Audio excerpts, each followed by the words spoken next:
Okay, All I'm right. hitting the live button, so we'll see Oh if that God. works. Just keep on as it Oh, was. Going live. Here we go. This meeting is being live streamed. It lets me know. Great. Wow. Look at that. All right. That's super Here cool. we No go. secrets here. This is not a huge group that it's in or anything, but we'll have a dozen viewers and maybe a little more. Well, way to start off by shitting on the group. Yeah. Thanks, man. They're not huge. It's just I was proud of this. some fucking but, group out there. I was thinking of like how a nice Micah restaurant. was really fucking proud about this. I know. Shit on everybody. I cleaned my office for this. Look at this. Good Lord, I mean, look at come that on. fucking bookshelf. You're gonna beautiful- tell Look at that everybody book. it's not Look a at bookshelf huge over audience? there. It's a lovely room. I thought Thank you. intimate Thank was you. the value. Thank you, Devin. It's like, I thought it was like a podcast. You want to be audience of one. You don't want to be in a big crowd. We tried podcasting in front of a crowd before live, and the bigger the crowd, the worse it gets. Yeah. A living Yeah, room hecklers. podcast, it actually works, but when you get beyond the living room size of podcast, I find it not as good. When did y'all do live podcasts? We did a We did thing. it. We did a thing called the BC Road Show at one point in time, and it was, I wouldn't say it was a disaster, but I regret it. Like It didn't go like we hoped. Ideal. It wasn't ideal. it sold tickets, and it worked, and it was a good, but it was just way too. I mean, it's like doing a Man, bunch of stuff. I can give you one instance to show to you how it went. Yeah. There was one show that caused me to scream at an audience member, "Shut the fuck up," over and over and over. It was a young lady who was there. Yeah, it was a lady. Yeah. Yeah, There he to is see legend what- fan. He is legend Yeah. fan. Oh my God. And I'm screaming at her from stage, "Shut the fuck up." Because we were podcasting over and over again. at the time. She was It waiting to was see. horrific. I still have flashbacks. It was horrific for me. I don't Yeah. even understand what happened. What was she saying? Was she saying like one more song or what was like what She was just it? wanted us to shut up so his legend would come play. Wasn't But she, we- Oh. she was But like w- saying like boo and Dang. I mean, it was like she was terrible. She actually was a terrible. we were in the person. middle of a podcast, like it was. what- Sometimes you just got to tell them, Sometimes you got to speak to them like adults. It was weird because it was like Matt McDonald, Vocal Few, which is like acoustic, kind of chill. And then was it the podcast? yeah, And we would come then- on, and then it was before and his then- legend. It was And then it another was like band. He Is Legend and Us or something like that. But it was just, I mean, it had potential to be okay, but it was just awkward. Yeah. It was just awkward. You just can't stop love a that, rock though. show and talk for Yeah. 30, 40 No, minutes. yeah, It it seems was- like it was- you could, but you we can't. set her up for a fail, though. We So- set so- her up to act like that. Yeah. So hold up. He Is Legend was playing after y'all? No, After no, our before, podcast. after the podcast. That is awful. He is God, talk about like oh yeah, hey, so the opener's gonna do a podcast, and then y'all come in and rip it, Opener's gonna It's do a really gonna podcast set the hype up tone. crowd. Yeah, they're getting everyone to sit down for about an hour, and they're doing a Q&A. That's what their set is. It's gonna be hype after that. But in fairness, if you think about, you had to sit through all these bands or whatever, and that gets tiring. But imagine just hearing some people talk, and then the lights go down, and That's that contrast it feels good for It's the first few minutes. Man. And He Is Legend. We It's should've just known bad for better. us. Is all. Thinking back to every show I've been to, there's always a point where I'm like, man, I wish we could just sit and talk for a little bit. Like this is a great show, but can we talk about it? Man, I remember like Meshuggah, oh man, that was the best song. Hey, Yeah. y'all settle down. Let's bring it down a chill a notch, little bit for- and then we can wow. bring it back up. That's what I'm talking about. Lamb of God was like, before this next song, give us 15, 20 minutes. We're going to talk. Yeah, And Let's have an then in-depth you can discussion. party. there's nothing more upsetting at a Lamb of God show when they bring out bar stools to sit on, Yeah. and they're like, what is Halftime. this? Halftime. They're taking their guitars off and sitting down like, well, I was We going to get should've another known. beer. I don't know. Do I want to party? I don't know. We should have known. We toured with Wolves at the Gate, and those guys are really cool. But Steve would do there was one time, I think it was Augusta, Georgia, where he like preached and prayed for everybody. It was like 18 minutes. 18 minutes. 18 minutes of their set, and Hey. then up next, Emery. It ends the people- set. Yeah, It just like people- with played, just like, one song the youth group leader like chords like Yep. playing over and over and over again. Yeah. He had like Yeah, a it's synth like, going behind him, whoa. you know. we talked to him about it. He was cool about it. That's what I'm saying. They're cool dudes, but it was just like, Oh, I was yeah. like, wow. And, I mean, they just praying, and I mean, everybody in the audience is like, well, either I'm going to hell or I'm not now or whatever. Up next, Emery. Yeah. And you come out and you're like, "Hey, fuck you! Yeah. Get the fuck up! Shut the fuck up! Shut the fuck up! Shut the fuck Shut up!" the fuck up! Man, I just got saved, and Toby for Emery's telling Toby me to came shut out. the fuck. Good lord, what's wrong with him? Steve, if you hear this, I love you, Steve. We all love you, Steve. We love You're the you, best. He is such a golden human too, though. Kabuchi. Golly, old Yep. Bucci. No, But they were here's- fun to tour with. He preached. Now, I gotta say about O Sleeper. You know, I didn't. Okay, so I was a little late to the party on getting to know you guys because I was out of the band for a stretch, and then so Then I you heard, came know, to your senses. Then I heard, I was like, oh, heard the name Micah a couple times, heard Shane a few times. I was like, oh, I wonder who these guys are. Oh, okay, O Sleeper. So then we get to your house before the first time that I toured with you guys, and I felt like I walked into a room of angel Vikings. Oh like, yeah, wait. you came to my house. Yeah. Yeah, That's we were at your right, house. yeah. I was like, wait a second. Is this who we're touring with? It was like, wow, these are giant men. Very, All very hugs. fun, all Muscular, hugs, just thick, loving and muscular. Glistening, sweaty, And then we shared a bus a couple times, and just the maximum energy vibe is just Yeah. on another level, Oh yeah. almost 24/7. I mean, it was an amazing experience. I got to say, it really. it can test you for sure. I mean, Yeah. Well, Yeah, it I mean- was like exactly what Emery would be like. Whoa, this is fucking awesome, and we really respect these people. Like y'all, like it takes we goof around with people, and we're like, yeah, they're cool, they're whatever. But y'all were like, yeah, you commanded our respect immediately. Just the I next feel like level, that happened. yeah. I feel like that was definitely reciprocal because we were just like after that first run, all of us were just like, well, those are our brothers. Like we are brother bands now, Right. And it's crazy. Like there's just so much bonding that happens whenever you got like two bands that are just down, just totally down Mhm. to hang, stay up late, just party, like make memories, just talk and I don't know, like that was y'all were just 100% like our people. Well, I And feel that there's something love that that. goes on with y'all, like it and Shane, where it's like there's certain people that are just very intense, and there's an intensity matching thing. It's like I'm not used to saying, well, they're more intense than me. Like I'm not used to that. So if it's gonna get more intense, I'm right there with it. Like, and then there's some point maybe where I'd want to get off or whatever, but I'm not used to that, and that's like everybody in both groups is almost that way. So, and then Yeah. Shane has something built into him where he's almost actively pushing and testing people as his mode. Like he's pushing that's everybody's 100% boundary true. Yes. in every way to be in his presence. But he's a very present person, and he can take it. So he wants you to take it, and he's constantly testing you. Yep. And it's like I'll just it's like you feel and you want to meet that test. You want to be Yeah. present with Shane and see if you can handle it. And that could be anywhere from like he's still holding a whiskey bottle and not taking it away, so you're like, all right, I'm going to keep going on this, or it could be him like coming in for a kiss on the lips. Yeah. Watch out. Like, am I ready for this? I You never know. And then he just like dead eye stare, and you're like, okay, we're going. I mean, maybe he wants to hump your face listening to Disturbed. I don't know. Yeah. I don't Oh, know. if could be Disturbed's on, no holds barred for sure. you put Zach and Shane in a room and crank Disturbed, and Oh. I can't. It's I unreal. can't be held responsible for what happens next.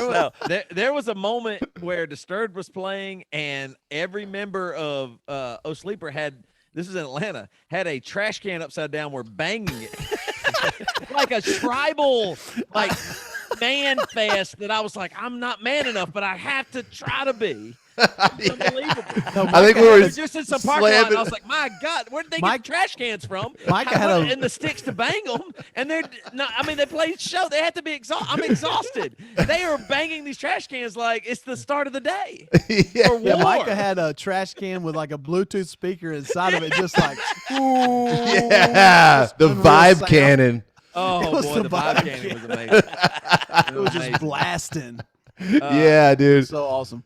I think Zach was on Shane's shoulders and like with a pizza box, like screaming. I don't know. You know It what? was- other it was a bands great are night. Like? You know, lots of bands and people that like music and artists. They play a show. They put their AirPods in and they just ride down the road individually, listen to music. Oh, yeah. Night, calm Try drive. to save their voices. Yeah, save all that. I mean, that's a lot of bands like that, and they think we're way too, they don't- We're convinced that's a total myth. There's no such thing as saving your voice. It's gonna be there. yeah. Yeah. Oh, It that's is funny. true. I felt like it's going to be gone a million times, but yeah, that's true. And one more thing on that is the most legendary time of you guys taking it to the limit and over is the time you crashed the BC Con. You remember that? Oh, yeah. Wait. Okay, hold up. What? When y'all came to the Bad Christian Conference. You remember that? Hold up. 100%. Yeah. Hold all right, up. Hey, Micah, We while were- you think about that, we got a couple announcements we do have to make. Okay. So think about that because this story is amazing because it involves Matt having to stand up to y'all. Yeah, I got a good one. I was in a hard Like, spot. man had to build up his courage and go, guys. I'm all right. Let me get to a couple announcements here real quick. I gotta let everybody know you can become a Knuckle Breaker, and you get 2 extra episodes of this podcast a week if you become a Knuckle Breaker. And you go to knucklebreakers.co. Join the Knuckle Breaker Challenge. That is a big thing that we're going to be talking about on here. Our new Knuckle Breaker Challenge used to be called 69X, but the Pono police wanted to stop us from. They thought we were I think that's an awesome name. By the making way. porn. So it's now called the Knuckle Breaker Challenge. It's $50, but you get all the money back if you just don't quit.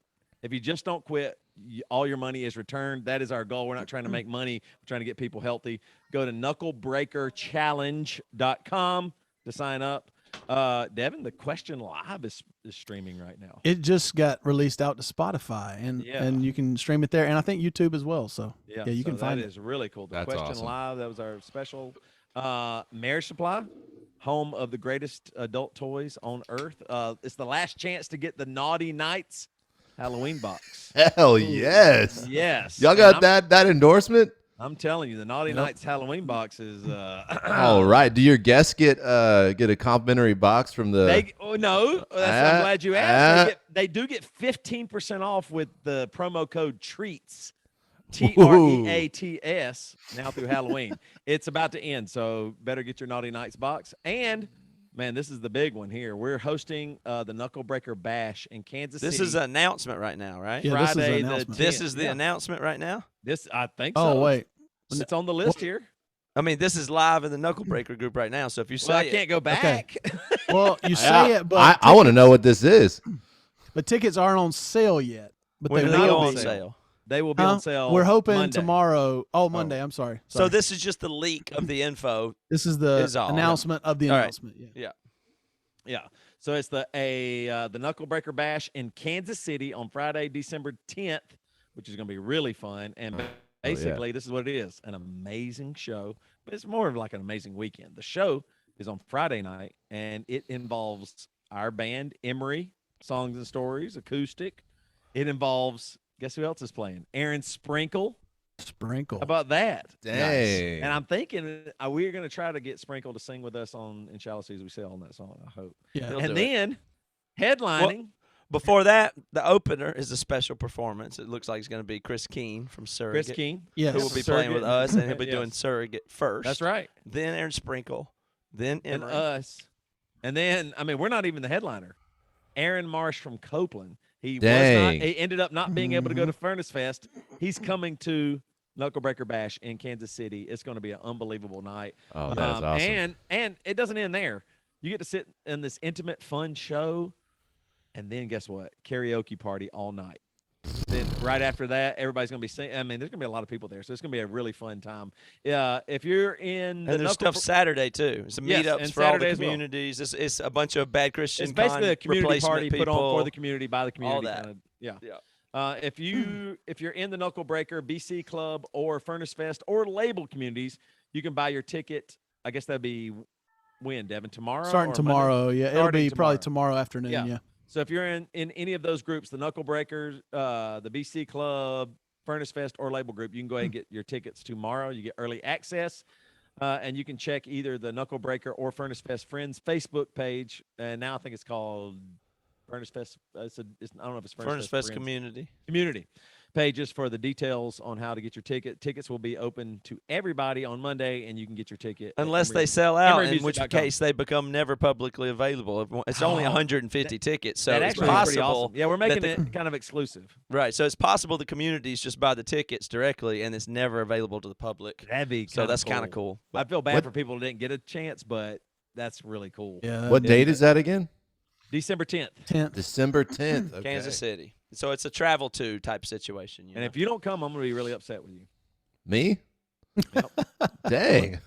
I mean, Well, all right. I'm going to have to figure this out. You be I'm the actually- karaoke hype man. Oh, man. I would Oh, love to karaoke. do that. I could MC that. oh, you Come on, let me good at MC that. God, Micah, that should be your day job. You'd What's make You would be so good at thousands. that. Have you done it? Well, actually, we throw karaoke parties at my house. I built a you- stage you for might it and should everything. come. You might I- should look into Maybe we coming. should I get you. I think I should. I mean, the whole lineup sounds sick, and I know the after parties would be good. So it's just getting up there to old KC. Yeah. Yeah. Yeah. Well, That's I'm right. coming. I'm going to go into the Chiefs game on November far is it? 6th. I think. How far is the drive to KC for you? That's probably 6 Yeah, about that. I'll pay for your That's some- gas. Hey, all right, now we're talking. Give you a tank. Hey, real quick, all right? If you were getting up to do karaoke right now, what would you pick? What would your song be? Oh man, I probably do "Don't Stop Me Now" Queen. that's Ooh, a good one. Good I one. think Very that would good just one. be- I just love Queen, and I- that, or maybe a Weezer. That'd be a good one. I tend to good. go on the love song side, something like "Open Arms" by Oh. Journey. Woo! But we'll see. That you don't want to be. I promise you, I've been at a country bar in Rock Hill, South Carolina, when Devin gets up at karaoke and sings "You Look Wonderful Tonight."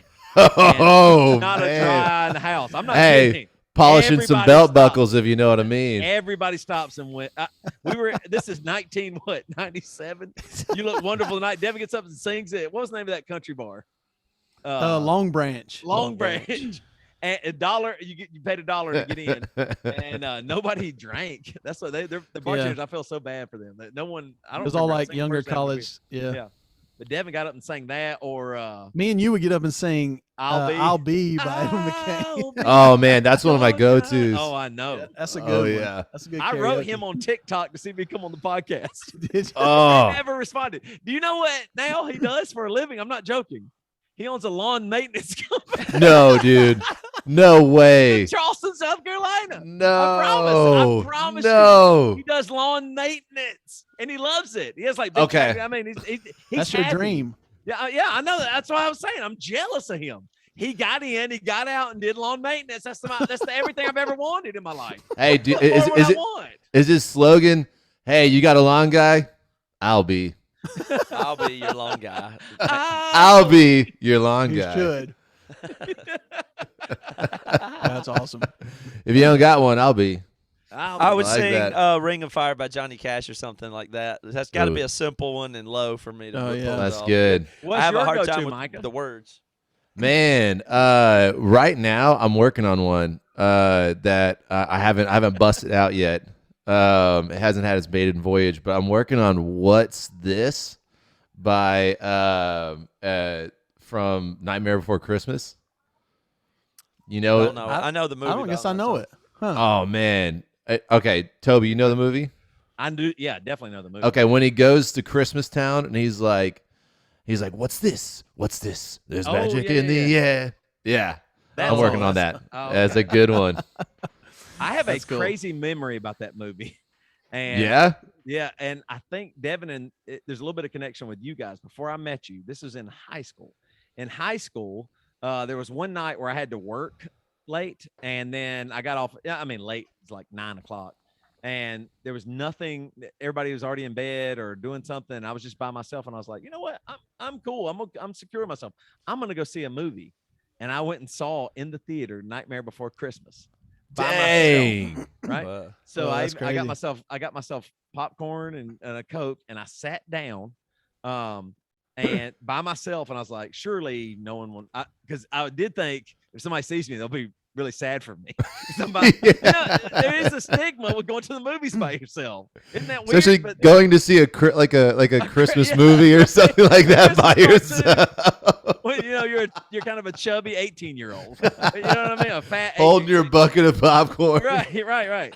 Well, I'm there completely by myself. No, and I look over, and I am not going to remember his name. I hope you can help me remember, Devin and Matt. He went to your high school, and then he came to Greer, and he was like the one gay guy in Greer. Well, I'm not going to say his name on the podcast. He's a larger redhead. His name's not really important. I know. Say his first name. You can say his first name. Bo.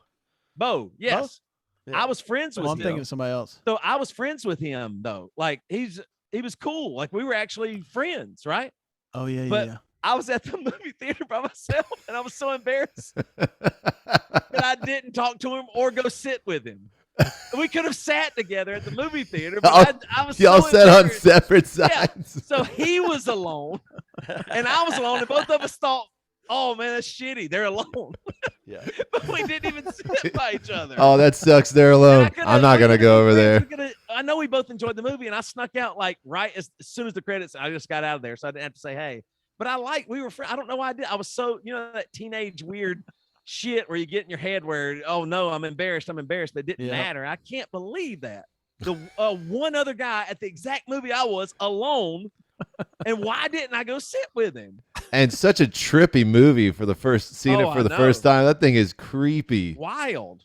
Yeah. That's funny. That's a great movie, by the way. Uh-huh. Anyway, Matt, I ruined your story earlier before my announcements. You were going to talk about the Sleeper crashing the BC Con in Dallas. Yeah. It was.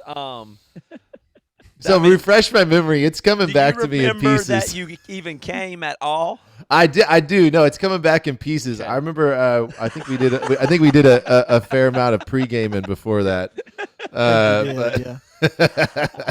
Y'all showed up loud and ready to party with Emery. Well, we like to have a good time. That's true. So we've been Can't deny that. Like to have fun. It was like, I mean, I'm sure I texted you or something. It's like, we're in town if you want to come hang out or whatever.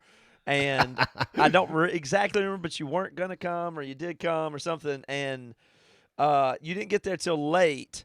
And the backdrop for the story is just that we were doing the con, which is all kind of madness to do. Yeah. Like we're not good at organizing or planning or anything like that. So everything's an emergency the whole time.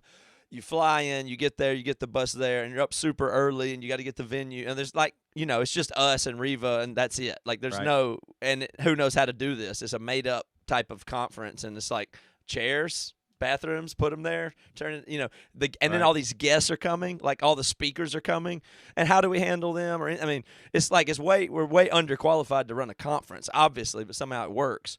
It's the door in Dallas, right? It was at the door in Dallas because at least we know the room and stuff. Like, at least we can manage. Like you kind of get your mind around it. But then you have the little green room up there, and May was there the night before we played, and had a big concert, and then the next day was all the speakers and the speakers. So by the time you're doing all that, and it's like up early, super early. Travel weekend, up early. Why did you invite us? That's the worst idea. I don't know. But it's busy in a way you can't imagine, and it's like the one time you get to see the whole BC community is there, so you feel like, oh, these are all the people that I see and know in the group. And I got to talk to all these people. It's like the most interconnected. It's like it's not that it's high stress. It's fun, but it is extremely high stress. But I think that is fun. I guess is all I can say. Yeah. I like that intensity of the whole thing. It's like a circus. But you get tired and you get zoned out and all that kind of thing. And I think that was the night. I don't remember which night of the conference it was, but either way, that whole conference and weekend. There's a bunch of people there, a bunch of people on the bus, and Joey was not even really in the picture hardly. He was barely present with anybody. He wasn't involved. He was very detached most of the time. And so that's the backdrop for us. So we're just really trying to get everything. And y'all come, you show up, and it's like the bus after that event is so full of people. It is so full of people. It's like I come in there and it's like this isn't my bus. Full of like randos too. Oh, totally. It was so many randos. Yes. We didn't get that at all. Who the fuck are you? And so like I come in the bus after I've been talking to these people in the conference, and there's all this stuff to deal with. Some of it's just very stressful and stuff like that. So it's not like I'm in my normal Emery. I'm after the show and I'm here to party, and I come on the bus and it's like I don't even know who a lot of these people are, or they're the type of. It's not the bus I like and know, right. Or but it's just you can't get. I don't think anybody's leaving or whatever. So it was kind of dull, and that's about the time y'all show up, right? And y'all are already pre-gamed and just y'all ready to play Disturbed and. We're ready to hang with our metal, boys. And you're right. Yeah, and Chug. I don't care who these people are. I'm hanging with my boys. And there's people talking about theology and stuff like that across from each other. I was just like, oh, this sucks. Screaming, yeah. Just screaming Nickelback out of the top of our lungs. Yeah, you're both huge. You took up a whole couch, just you two, and everybody's like squished in. Y'all going, yeah. And you're just trying, and it's like you and Shane trying to get this thing moving. Yeah, Hell yeah. yeah. It was dull in there. We're trying to get it going. Like, come on, y'all. Micah All right, who's taking shots? Let's do this. Micah probably didn't have a shirt on. I think probably came off. Let's go. Let's go. And so that went on for a long time, but I just go back. I just like, and I felt like I couldn't hang out with y'all hardly, and there's all this other stuff going on. So it's like almost y'all are abandoned in the bus at that point.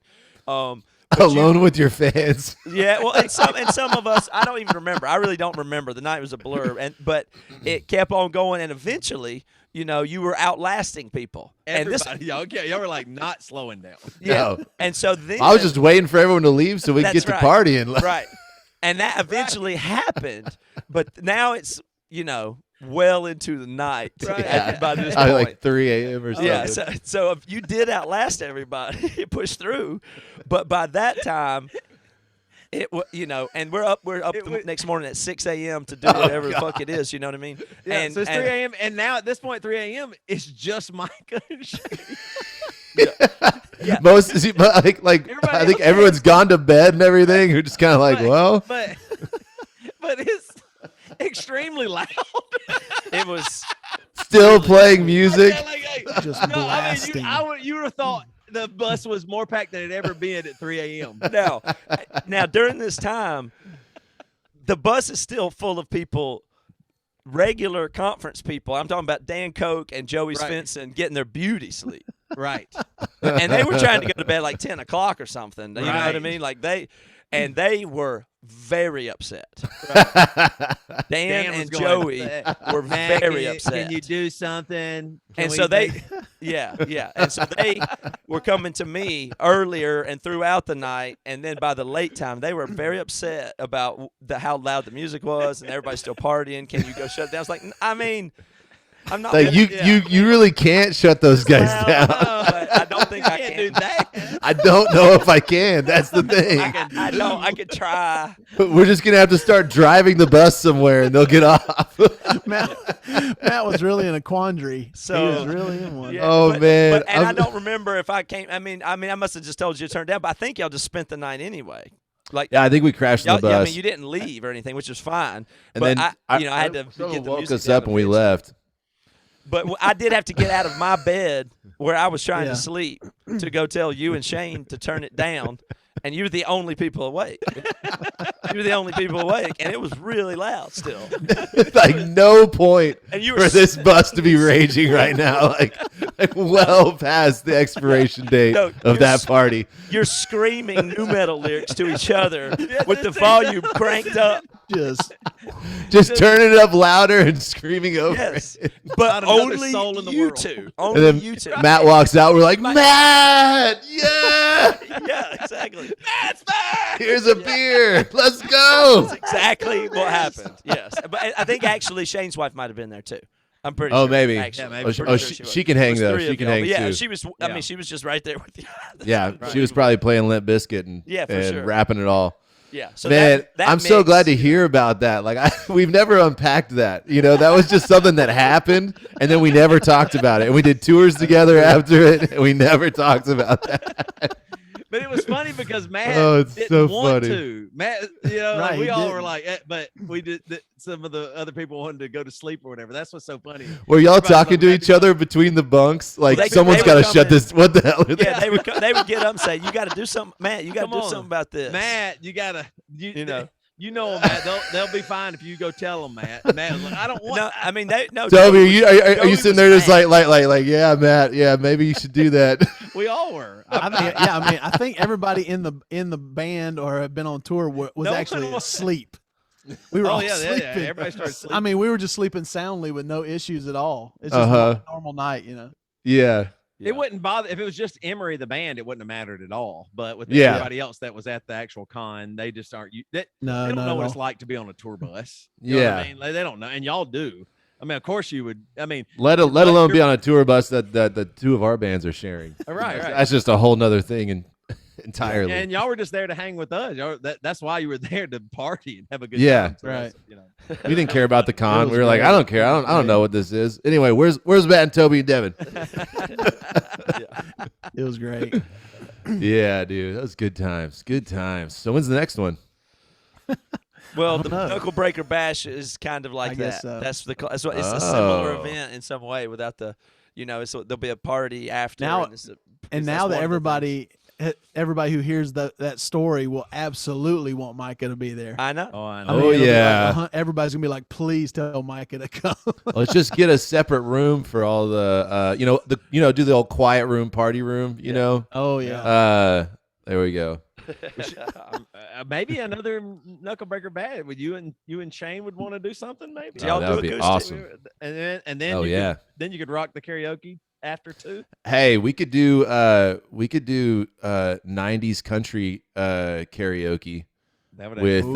because that'd be my Shane and James and I got a 90s country cover band now called Oh. Chattahoochee. Nice. Yeah. You What's guys your play go-to gigs, songs? don't you? Oh, we got like 34 so far. So we got like two sets. Oh man, we got all sorts of stuff. We got George Strait, we got Garth Brooks, we got we're right now we just got a steel player, and that just Oh, changes the nice. game That's big awesome. time. That Yeah. sounds fun. actually. Yeah. And we're looking that- for a female vocalist so we can start doing some Shania Twain and stuff. And That sounds awesome. yeah, and a fiddle player. It's exciting. That don't impress me much. Ooh, ooh, ooh. You got any Brooks and Dunn in there? You know we got it. Oh, Boot Scoot Uh-huh. Boogie or something? We got Achy Breaky. Oh, What's your Uh, Garth songs though? There's so many hits. Garth oh man. Garth Brooks. You gotta hits have are the Garth Low Brooks hits Places, maybe right? the best Yeah. hits. We got Low Places. You gotta have Low Places. Let's see. I gotta bring up the set list because And Do the you- funny you thing slow is it that down? You don't is do that Thunder they- Rolls? Thunder they Rolls. did that summer. Oh yeah. You That's know a that good one. That was a good one. That's a Now, risque song. Do you guys keep the energy up or do you slow it down? I mean, how? Oh yeah, we do the slow dancing, all that. Oh, Get them going. Then we get down those buckle polishers, and and man, we just played the brewery, a brewery out here called Panther Island Brewing, and it was awesome, man. So from just being on stage, like we've just been dying to play and just wanting to play music so bad, wanting a reason to hang, and but also needed somehow for it to also make some money so we could cut the time out of our schedules. Yeah. And cover bands make great money. So we've been doing this thing, and when we hit the slow songs on our last show, the dance floor just filled up, and everyone was just dancing and two-stepping and all that. And then on some of the songs like line dancing broke out, and it was kind of the feeling of like it was reminiscent of like when all of a sudden like a mosh pit just breaks out. Yeah. Because what it means is that the audience is feeling it. They can't help it. They're just with you. Yeah, like it was a really cool feeling. So it's the same feeling, like you get that same feeling because you hear yourself make the sounds that you thought. Yeah, and then you see they're dancing to what I'm doing. That we're can't connecting argue with that. Yeah, yeah. Awesome. That's Yeah, like when it was comedians great. say you can't. It just doesn't matter if people are laughing. It doesn't. Nothing else matters. Like Yes. if they're moving, because if they're moving themselves, like with that feeling where they can't help but move that way. Yeah, that's success for music. Period. yeah. Like when you get everyone jumping at a show, and they're all jumping to the beat, and like there's just a feeling of that. Like you just get charged up. But it gave me a little sliver of that whenever I saw everyone come out and dance, and I was like, oh hell yeah! That's miss cool. That is cool. I would love that. I mean, doing a cover band or something would be super fun. I'd actually God, you guys always- would kill a I cover want to band. be in a wedding band. Yeah. It's just to play only covers, not we're there because of Emery. Just that we get to play covers. Toby, all of Emery may have been grooming you to be the most famous wedding singer of all time. I think you would be an amazing wedding singer, dude. Yep. Yeah, We just man, I wanna- can see we Toby just working the crowd. He's holding the mics. Walking Oh, yeah. people. He's got the Bob Barker mic that's like this long, and he's like, "Hey, I see you." All He right. can lead the crowd well. Uh-huh. I want to be honest with you. I do a lot of these weddings, and sometimes I don't know what's going to happen with the couple, but Nathaniel, Denise, this is going to last forever. Everyone's like, "Yes." Had the time of my life, Oh, yes. and I owe it all to you. Dance floor flooded. baby. And then, we've been Just- waiting there so long. I'm seeing like a blue tuxedo Oh, and, yeah, and like I'm like there. like a real nice podium with just a MacBook on it with your backing tracks. I mean, think about how fun that would be. I mean, that would be like No. a character you get to play. You know what I'm saying? know. Like, Yeah. I mean, being in a band is a little bit of that. I mean, But we're not. What we're y'all not- like is controlling the room. Like y'all are front It's men. a good feeling. Yeah. You know what I'm saying? I'm not a front man. I don't actually have that fantasy so much. I love it. You know, I like playing love it. guitar. I like what the drums are doing. It's really cool. I like the loud music. I think it's cool. I like the singing. It's great. Uh-huh. But you guys are having every eyeball in the room on you. That's what Yeah, you once you that's what realize you that like. once you realize that everyone's moving together and they're moving with you, and then it's like, oh, let's see how far we can take this party. Let's go. But whoever's singing, I mean, that's Yeah. the one focus of the whole room. Mm-hmm. Like, and you know what I mean? Like, so once y'all tap into that as frontmen, that like, I wouldn't Well, even that's like kind of that. cool too, I because don't like want that. you went from hardcore show or whatever to country, and you still got it. That is Yeah. really cool. Yeah. Like you felt that exact thing again with a totally different music. So you're Yeah. right, Matt. You're right. Like it is the front man or the whatever that vibe you present to people. It works, Yeah, and maybe that's across it. all genres. Yeah. Across the Oh, board, you just I gotta think put so. that vibe out. I think so for sure. Everybody, every musician, every live musician's feeling that in some way. Like everyone who's had that moment with a crowd where it clicked, and that's kind of that's that drug that keeps you coming back to the stage, is that moment of connection, Yeah, you're right. where it's like all these strangers, but like y'all all like, especially with just how disconnected everybody is, like in this age. And to get to a show and just have everyone moving together and all focus in one direction, and it's just beautiful. It's wild. Yeah, well, Mike, And the name of your band's Chattahoochee? Chattahoochee, yes. We only play. We have 69 songs. We're not learning anymore. Well, ever. Ever. Every more than 69. Ever. We You've play for never played- 69 minutes. Not 70. No, Chattahoochee. Oh, Chattahoochee. I apologize. I misunderstood. Micah, will you catch Toby and Devin up on the conversation that we've been having, because it's kind of along these same lines of like talking about that this weird space that kind of all this stuff is in between like a professional thing and like, I'm sorry, but I'm saying it backwards. I'm saying that that kind of thing you're saying about wanting to get there and do that thing with a group and make that special thing happen. I've been talking to Micah a bunch about that lately, who's thinking about writing, doing other stuff, and there's something about that thing where you do it together in camaraderie that's like you get the team moving, you do it, and and then when it works and they dance or whatever it is, that's kind of the thing you're chasing. So well, basically what it kind of started as, we were just talking about the magic of a band that's been together for a while, and we both relate to this. And you kind of get to this place where you literally, when you're sitting around the room with your band, like when I'm sitting around the room with my guys, we're in a hotel room or whatever, like after a show, I've got this feeling of like, man, you put us anywhere and we can do anything. Give us any. We're so used to solving problems. We've so many things, so many like disasters have happened that we've had to work our way out of, and so many challenges that we've had to figure out together. And then also, like, when you release an album, then like trying to you're kind of ghost racing yourself, like trying to beat your last album in your own eyes, and it just kind of galvanizes this group of creatives that the longer you're together, everyone kind of finds their place and specializes in that place. And everybody knows everyone knows like what places everyone's taking, and you have utmost trust in them on that. And then you're so motivated because you don't want to let them down on what they're trusting you to do. So everyone's working at 110%.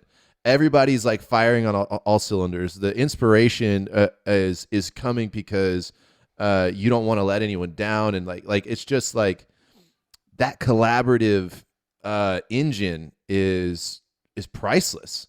And we find ourselves talking like, man, if we opened a restaurant together, like I know we would kill it. Like if we wanted to start like a lawn business, like if the four of us were in, because we're all in different states and stuff like that, but if we put our minds to anything, we can do it.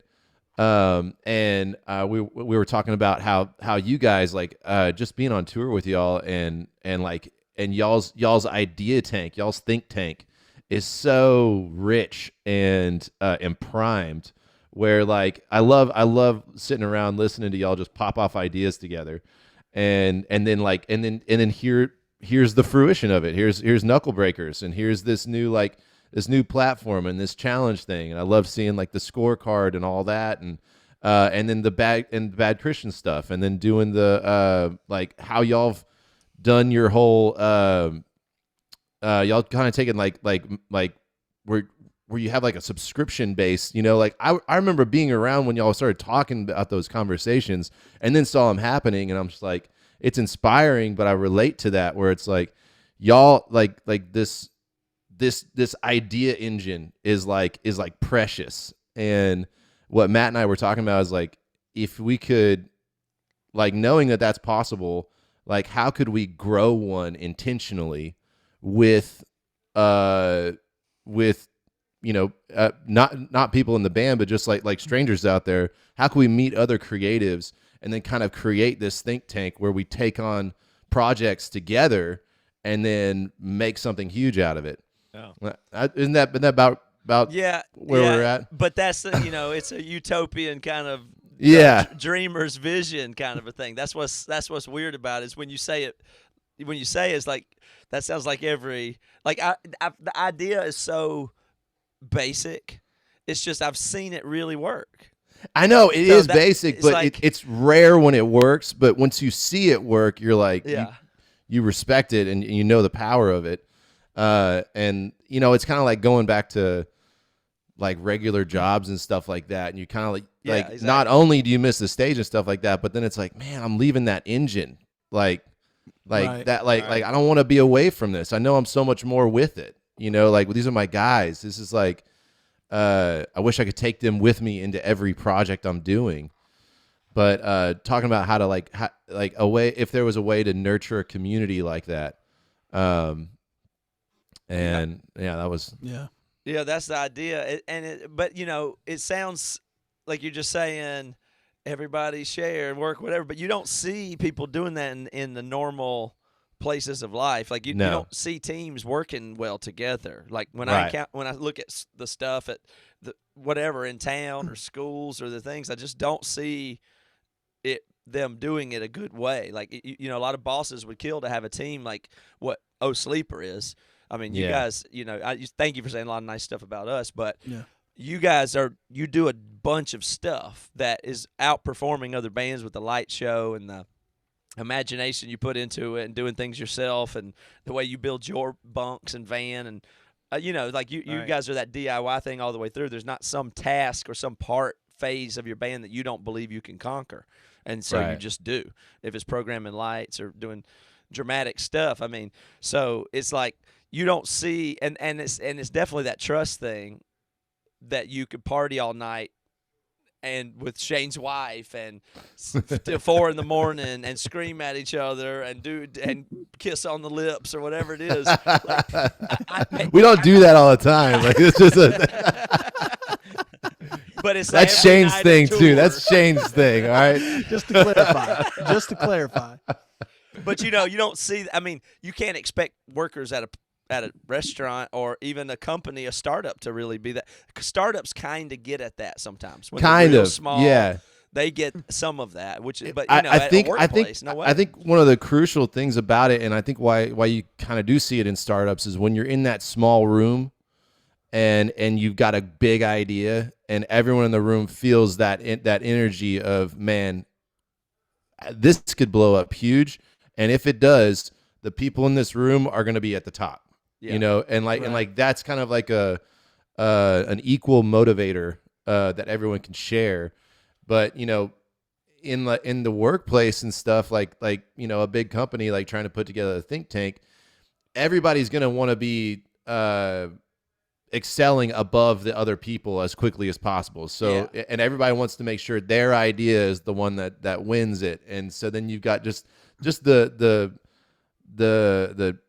human curse of anything, absolutely anything, churches, governments, sports, entertainment, whatever, any business. If there's a human in it, there will be flaws. And that's where that just kind of infects it. But somehow the band, like y'all have experienced it, we've experienced it, kind of like purifies that.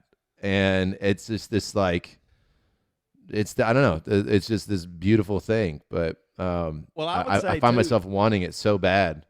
I think that like what you're saying, here's what I think how things like this can work. You do need a spark, and I think that's what Matt was saying about you. That's what I think is one of the coolest things about you is you have a spark that will ignite some shit around you. And so and that's just true. Like that's what I'm saying. Like you walk on the bus with the same attitude of I'm going to turn this motherfucker out. Yeah. If it's boring, you take it as a challenge. You take things as a challenge. So the writing, even with writing and creating, you go, let's just see where we can go with this. Like your immediate is optimism and see what could be, as opposed to feeling overwhelmed. So you have that actual spark, which I think is really helpful to people because a lot of people don't have that naturally.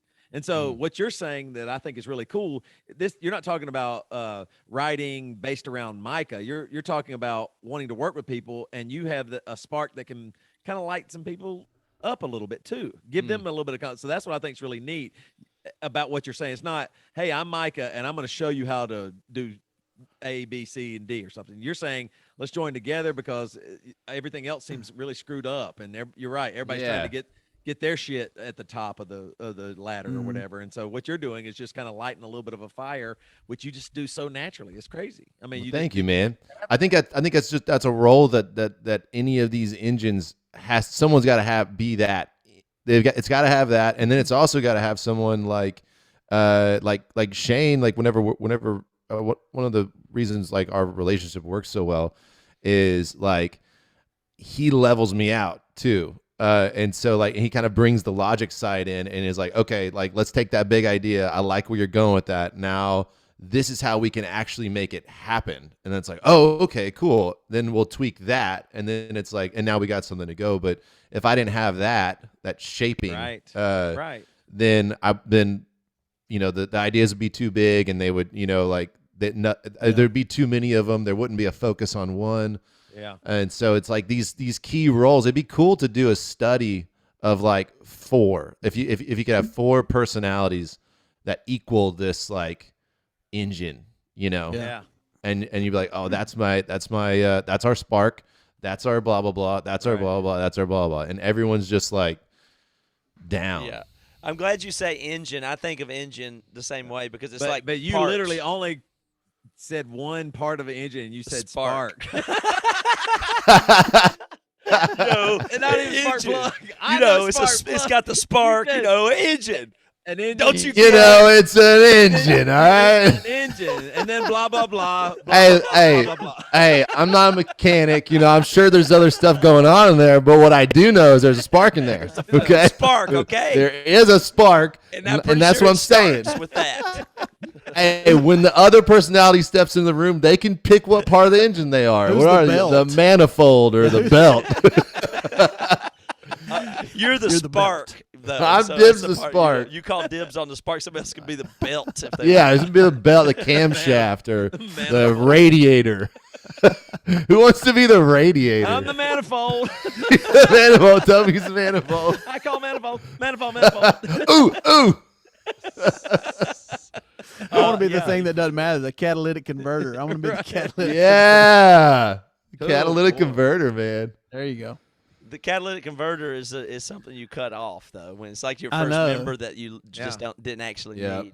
You know, you got and then you are faster without them or something. I don't know. That's funny. But I like that metaphor of engine a lot because the parts are calibrated. Like if you put on too much horsepower, it'd be too much for the transmission or whatever. You know, like they have to be matched and all that kind of stuff. So then you're working. You know, it's a whole system basically. Yeah, exactly. Yeah, that's cool. And what's got you keyed Michael's up? like, yeah, transmission. Yes. transmission. And the Transmission. I heard that. windshield wipers. Windshield. And seatbelts. I mean, I could talk about cars all day, guys. You know a lot about cars. The I'm a main big thing about car the buff. engine is the steering wheel. So here we go. Ready about y'all know what a clutch is, so there's that. And Who is the child lock in your band? oh man, I don't think we have one. No, no, I don't think you do Self-closing either. doors. You got the self-closing doors. I think the But doors I'll- are wide open, no locks all time. No, O Sleeper has the lowest thing on O Sleeper is the spark, and then you got like the nitrous. Yeah, that's true.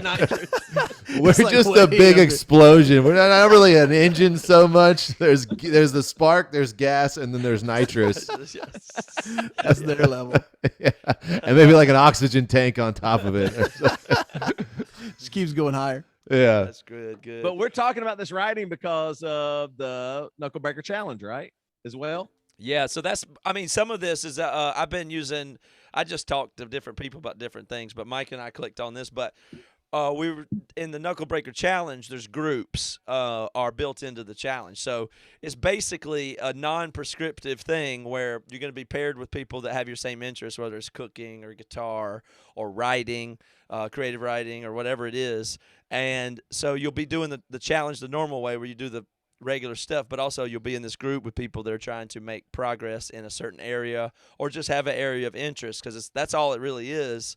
When you get a band together, I think they're like, that's one of the best types of group you can have. Like, Yeah. but it starts with just friends hanging out, goofing off, and then you have a shared interest, and it just keeps going, and then eventually it's this really powerful engine kind of thing. And if it was not on it's not really ever on purpose.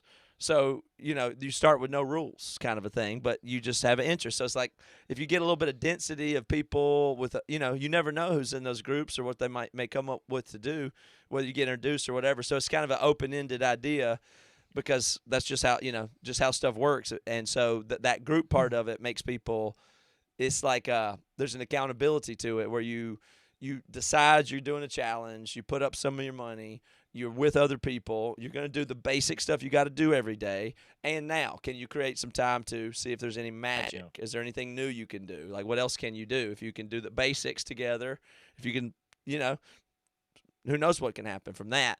And Micah been talking about writing a lot. So that's the inspiration. Part of the inspiration for the groups is thinking, I bet there's lots of people that want to write because I really want to learn to write. I've always had challenges with writing and text and handwriting, typing, you name it. Reading, I'm terrible at that too. So, but to write is like something I wish I could do because I have so much to say, and now all I can do is blab. So it's like if I could write, that's like something I wish I could do. You were talking about writing and doing that stuff, and Toby and I have been talking about it forever, and Lunsford and Devin, and it's like, can we just write stuff? And we keep saying, can we write? But we don't really we write music, they write lyrics, but it's like there's something just beyond that seems accessible, right. And that's what you seem to be interested in. And Micah had almost a parallel idea, so we don't have to talk about the challenge anymore, but I'm curious how you got to that same place where we were having that conversation about collaborating with others online to push ourselves forward to learn to develop the skill of writing. I mean, you have a whole that's all I know about it, but you have a whole momentum about that. So basically similar, where I just have all these writing projects that over the years have just kind of started rolling down the hill and are gaining, like they're growing little by little by little, but then I fall off, or I just life happens and I don't get around to it. Next thing I know, there's been like 2 years have passed since I picked up that project, and I know that I am my favorite self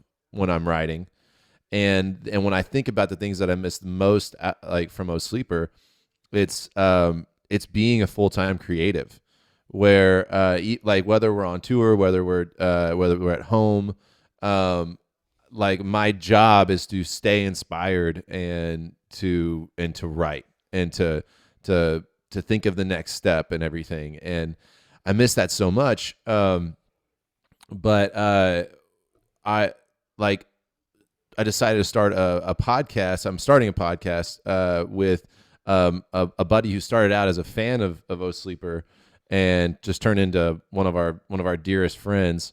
And he's a phenomenal writer, and we both just love writing. And whenever we get together and hang out, we end up just talking about writing the entire time, and like our favorite, like whether it's in video games or in movies or in books or comics or whatever.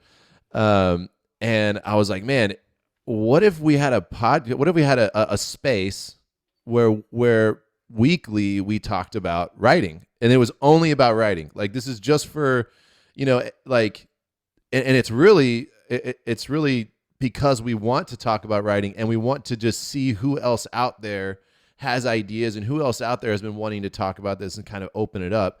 And the idea is that by talking about it, by creating writing challenges, and participating in them and reading other people's, and just it kind of creates this space where we're thinking about it more often, which makes us want to write more often, which helps us finish our projects. Yeah. Right. And I just posted on a few days ago the first writing challenge for it, because we're gonna record the first episode this week, tomorrow or the next day. And I was so blown away, because that was another thing with O Sleeper, and with the longer kind of O Sleeper went on, and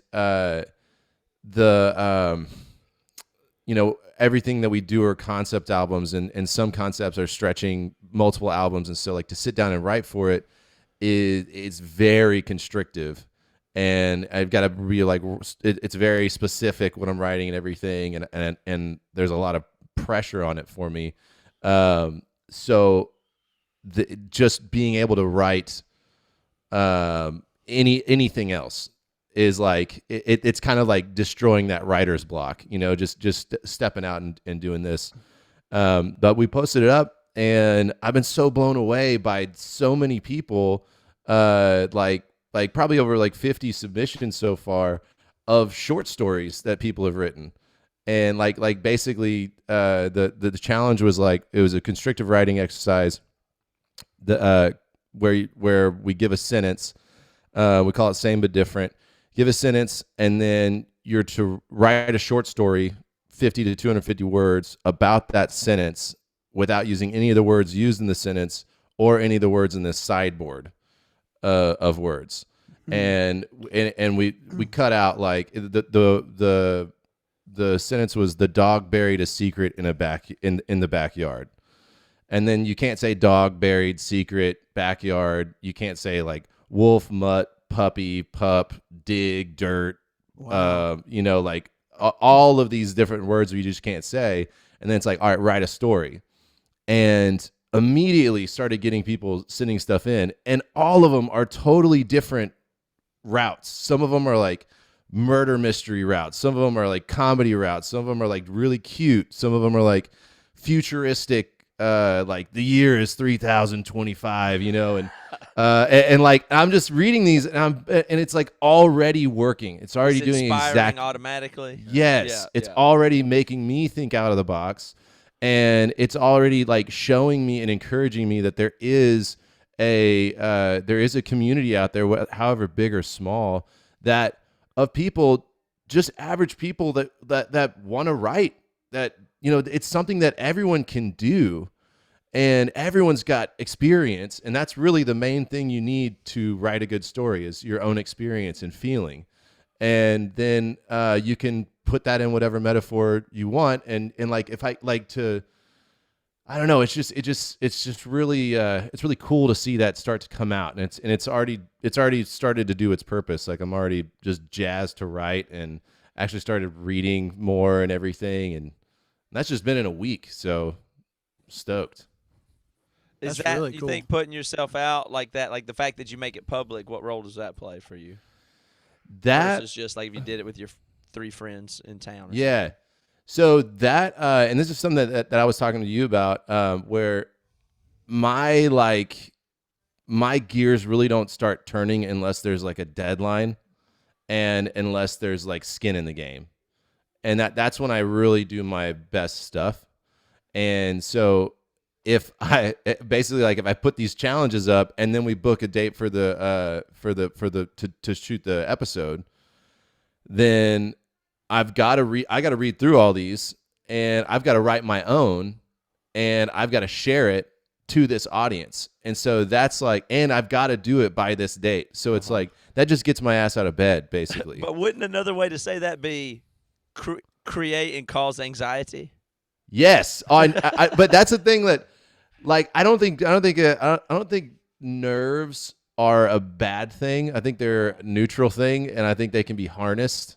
But like, I gotta have nerves. I gotta be a little nervous about what I'm doing. Like it, and kind of like that. Like if your dreams don't scare you, you're not dreaming big enough.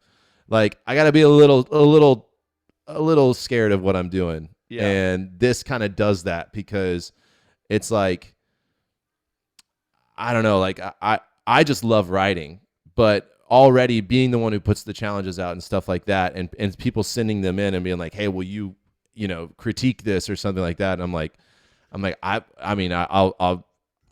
not like, I don't have like a degree or anything like that, but just kind of taking the the leadership role in that has set a fire under my ass to like, I want to bring good stuff to the table on this. I want what I write to be I want to show like a different route.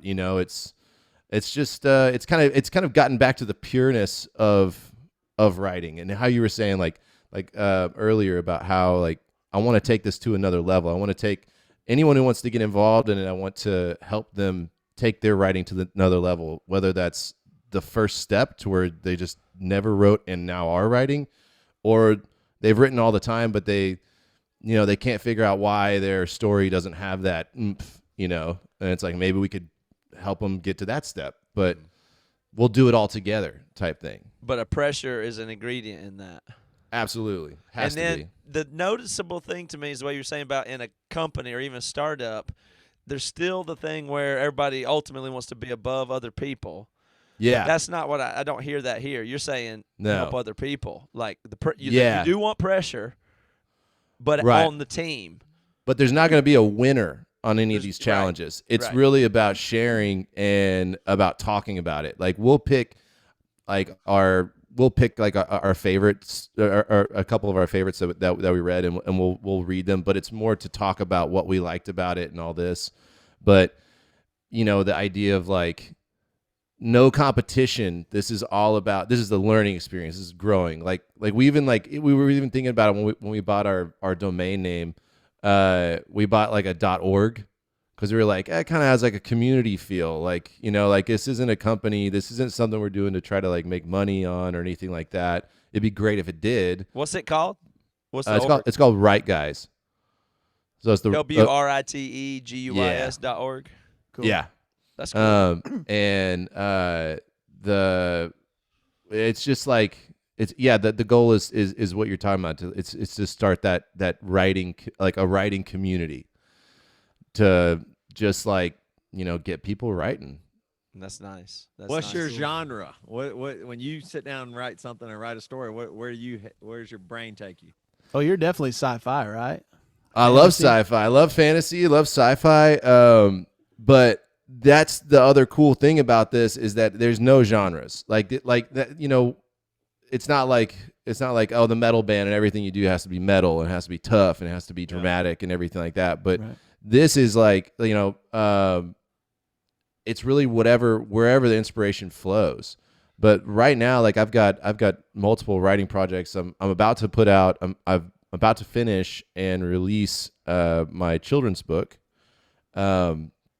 which is called Randy the Robot, and it's about a robot on Mars in 1,000 years in the future who's finding his life's purpose. I love it. That's cool. And then I've got a comic book series started based off of the story of Bloodied Unbowed, Titan EP and Bloodied Unbowed, and kind of going into the future of the O Sleeper concept, and that's going to be like an adult comic, and then there's a fantasy novel that started, and so it's kind of all around the board, but I like my whole life I've had severe ADHD and I just bounce around, and so I have to go where the inspiration lands. And if I do, I can laser in and get some serious work done. But whenever I hit a wall, I need to be able to change gears. So like writing for O Sleeper, and then hitting a wall and then being able to write about this fun little robot meeting a goblin, and it's like, it doesn't have to make sense. It doesn't have to have all these rules on it, like just kind of changing the constrictions on your writing can really open up big pools of locked up inspiration. And that's just like, I'm trying to get to the point where like I'm kind of creating my own engine where it's like, okay, so every week I'm doing this, that inspires me to do this. And I actually like I want to do the Knuckle Breaker challenge. Are you gonna do it? Yeah, I'm gonna do it. Awesome. I'm gonna do it. And but looking at it, I'm like, I need to do that. I need to put like 10 minutes of learning in. I need to put like all those things. I was just kind of seeing all my projects, and I was like, shit, if I did this, I'd have some serious headway on everything that I want to do. Like this is a good idea. So some people look at it and say, oh, well, I don't have time for that, or it's the holidays or something like that. But really, and we made some adjustments to it to make it closer to this way. But really, I really think if you do it, you'll get it will help you with time. Yeah, because you become I think so too. In that mode where if you've done your exercise, if you know that just about exercise, even though it's the only thing that takes real time to do, you can do more in the day, even though you lost the 45 minutes somehow. And Yeah. that's true for if you stack all those areas up. That's I think that's how that works. So it is designed to help you through a busy season, in a way. Yeah. Like you get more done if you do more. If you do more somehow. But it's cool too because it's really prioritizing what fills your cup, you know. And normally when people say like, oh, I'm just so busy around the holidays, like most of that busy is like busy work. And it's really exhausting. But whenever you're also filling your cup and you're cutting out that time to do that, I feel like you're going to have more energy for everything else in your schedule. And you're going to feel better about yourself. But I'm excited about it. Get busy living or get busy dying. That's right. That's right. As they say it is what I was taught in church. What do you like exercise? Well, two things that really stuck out to me. Man, that is cool that you're working on a graphic novel. That's like a low-key dream of mine that I would love to create a graphic novel like that. And then that is really cool that you wrote a children's book. We did too. Yeah. Well, us three wrote one. Man, I didn't know that. Yeah, I don't know if it's gonna. Andrew has been helping us. Andrew in the Knuckle Breakers Club has been helping us a ton, but I don't know where it's. We don't know where it's at yet. We're stuck in character development. Oh man, just in the art, really. We have the frame. There's way more to a children's book than people think. Like people go, God, oh, yeah, dude, there book. is. You know what I mean? Like if you want to do it right and do it good, there's a lot to it. It's not just less words, easier. It's not. No, and your characters, like especially with how saturated the children's book market is, because everyone just thinks I'll just do a children's book, whatever. But like the character development, like thinking about your demographic, thinking about like, okay, our main character needs to be vulnerable because kids are vulnerable. Like it needs to have like what's this gonna be? Blah blah blah. Then going through different artists, which it's such a process. Like this has been. I've been working on this I wrote it 10 years ago. I've been working on making it for the past 4 or 5 years. That makes me feel so much better. I'm yeah, so glad to hear that. It took 2 years just to iron out the illustrator agreement with my illustrator, like just the contract, and like $2,600 in legal fees. Like that, like it's just like now. Now I mean everything's good and we're rolling. We got like half of it's illustrated so far, but now I'm picking out a letterer, which is something I just didn't even. I was thinking I was gonna slap some Times New Roman on that, and no, it looks like crap. I was like, oh no, and so going through like, well, how do I find a letterer? And then Letterer, good Lord. I know. And so I found one though. I just locked in my letterer, and hard to find a good letterer these days. I know.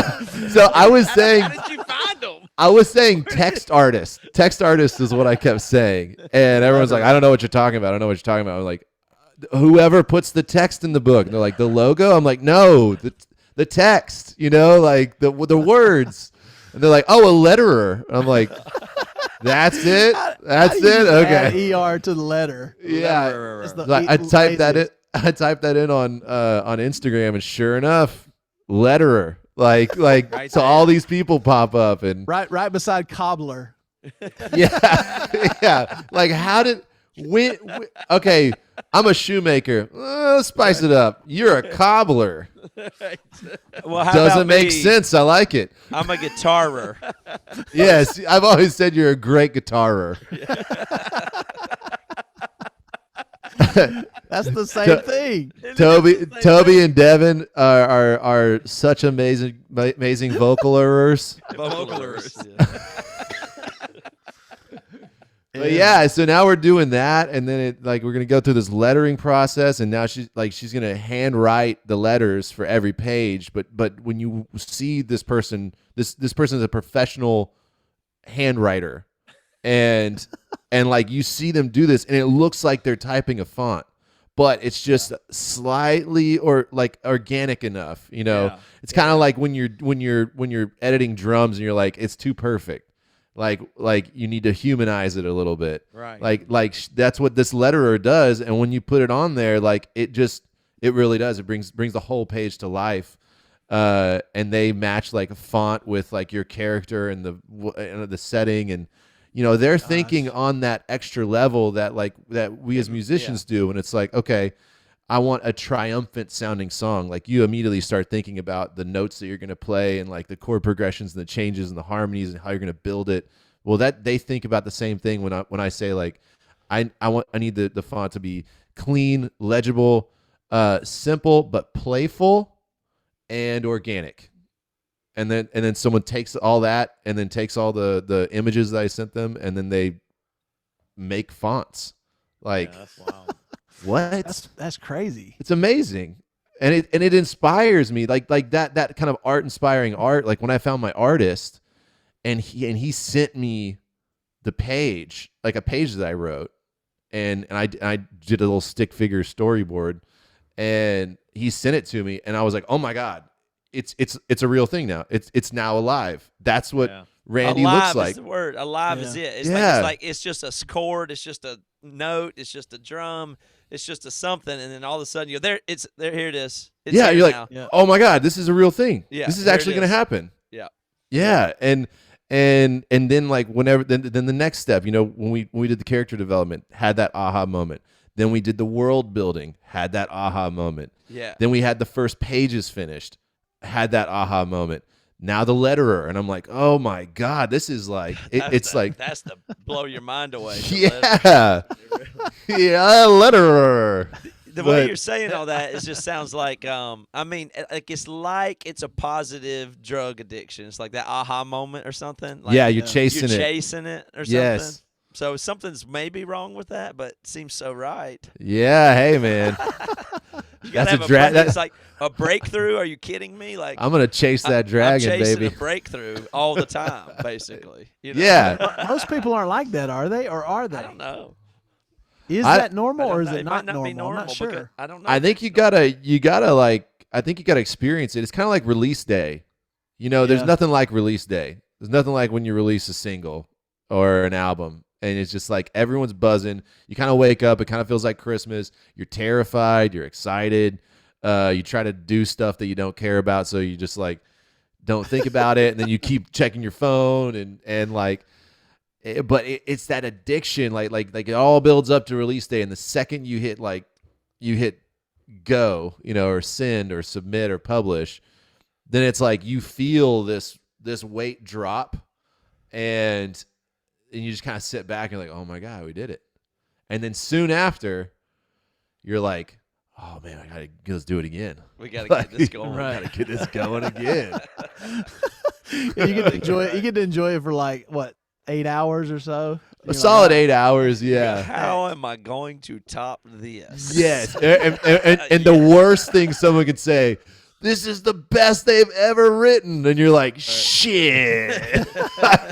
So I gotta do better than that? Like, great. That's funny. Yeah, I think that is. I mean, I don't know if it's rare, but I don't know if people. I mean, I feel privileged to experience it. The amount of time, like for being involved in as many creative things that work. Yeah, there's something to that. Like I don't know if other people are experiencing that. Yeah. I think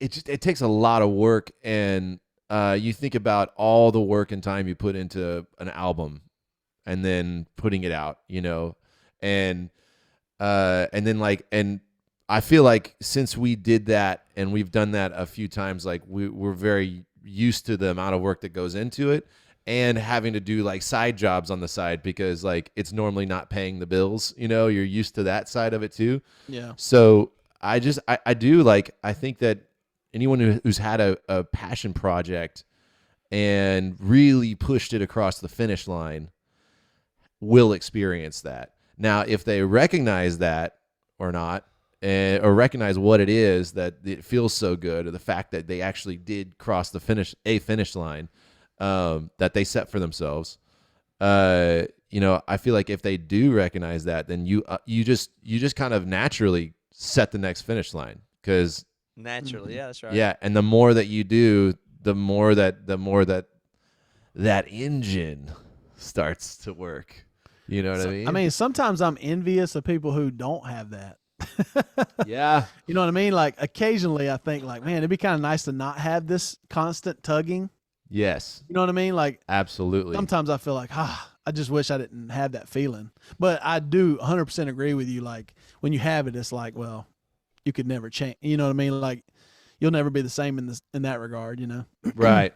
I think that it's one thing is crazy is that a lot of people that have a passion project or a side hustle, whatever, they say I'm going to do this sci-fi and they're going to try and write 1,500 pages before they show it to anybody. Yeah. Like I think that's what is hard is like they make it more than it has to be. I do that. And that's a long time to be alone too with your idea.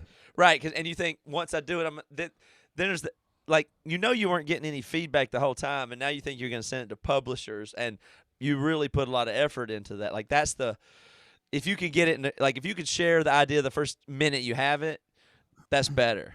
Yeah, with somebody, but with who? Like so, the group things. Like that's where the group thing. I need to figure out. Yeah, if I have a zillion ideas, let's get rid of most of them because they're not that good. You've got some accountability. But if I was by myself, the first idea I had 8 years ago, and I was still working on that and showed it to anybody, that's low likelihood of us on that.